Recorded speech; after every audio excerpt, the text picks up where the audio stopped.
Chapitre 28. Le pain de vie. La tribune romaine titre. Un langage incompréhensible. Tous ceux qui attendaient Jésus après le miracle de la multiplication des pains et qui n'étaient pas informés que Jésus avait traversé le lac en marchant sur les eaux, se décidèrent à emprunter les barques restées sur place pour se rendre sur l'autre rive, à Capernaum. C'est dans la synagogue qu'ils trouvèrent Jésus. Leur toute première question fut de savoir par quel miracle il était parvenu de l'autre côté du lac. La réponse de Jésus fut une réponse lapidaire. Ce qui vous intéresse, ça n'est même pas le miracle, mais c'est surtout parce que vous avez mangé des pains à satiété. Ensuite, il utilise son langage préféré, la parabole. Ne travaillez pas pour la nourriture qui périt, mais pour celle qui subsiste, pour la vie éternelle et que le Fils de l'homme vous donnera.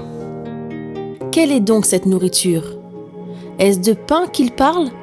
Nous le pensons. Qui est le Fils de l'homme ? Est-ce Jésus ? Certainement. Jésus nous dit qu'il est le pain qui donne la vie. Celui qui s'approche de lui n'aura jamais faim ni jamais soif.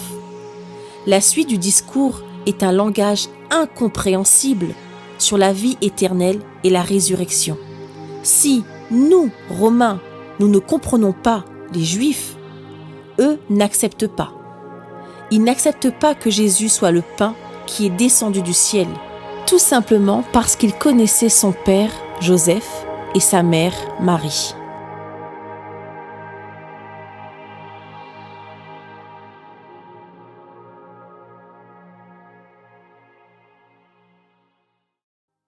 Chapitre 28.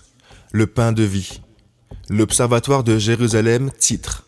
Des paroles trop dures. Jusqu'à présent, nous avons accepté les différentes phases de rébellion de Jésus et de ses disciples. Mais aujourd'hui, les paroles qu'il prononce sont intolérables pour nos amis pharisiens, y compris pour certains des disciples de Jésus qui ne faisaient pas partie du noyau dur, c'est-à-dire des 12. En effet, ce qui va suivre a réellement créé une scission, si bien que plusieurs qui suivaient Jésus l'ont définitivement abandonné. Son discours a été trop dur dans la synagogue de Capernaum. Nous avons compris que travailler uniquement pour remplir le ventre n'est pas la priorité. Et nous sommes d'accord sur ce point. Ensuite, nous divergeons totalement sur les affirmations suivantes, à savoir que l'œuvre de Dieu, c'est de croire en celui qui l'a envoyé, et que celui qui l'a envoyé et qui donne la vie éternelle retire la faim et la soif. Si c'est le Messie que nous attendons, alors nous sommes d'accord. Mais est-il ce Messie que nous attendons ?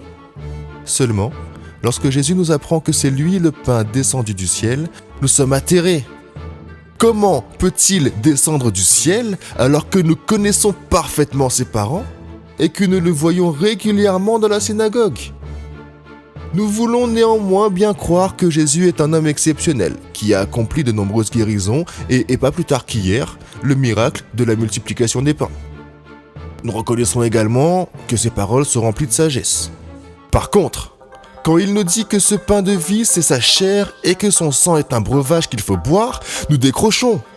Nous ne pouvons admettre ces nouvelles pratiques cannibales, incompréhensibles à nos oreilles, même s'il a voulu nous faire comprendre que ce qu'il disait est esprit et vie. Nous ne sommes pas prêts à entendre ces paroles trop spirituelles, trop nouvelles et qui jurent dans le cadre de notre religion.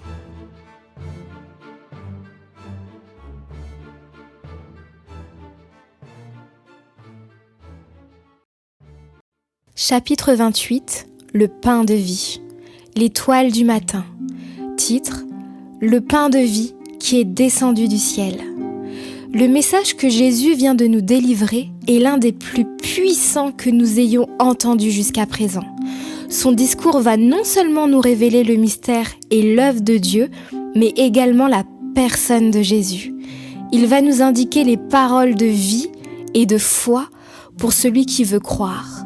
Le mystère de Dieu, c'est qu'il a envoyé son Fils unique sur cette terre. L'œuvre de Dieu, c'est de croire en celui qui l'a envoyé. Celui qui l'a envoyé, c'est Jésus, le pain qui donne la vie en abondance et qui est descendu du ciel.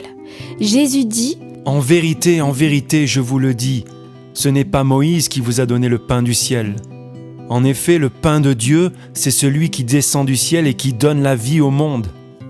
Parole de vie pour celui qui croit, incompréhension pour l'incrédule. Jésus ne fait que la volonté de celui qui l'a envoyé, rempli de tous les pouvoirs pour accomplir cette volonté sur terre.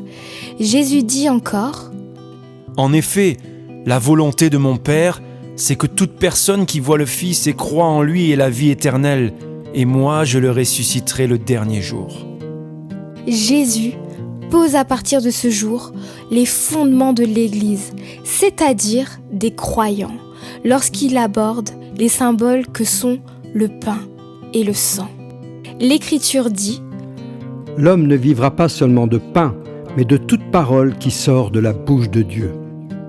le pain qui est la nourriture de base devient la base de la nourriture spirituelle. Le pain représente la parole de Dieu. Le sang qui coule dans les veines donne la vie. Le pain de vie qui est descendu du ciel, Jésus, c'est la parole qui donne la vie en abondance. Simon-Pierre a compris le message, car il dit à Jésus : Seigneur, à qui irions-nous ? Tu as les paroles de la vie éternelle.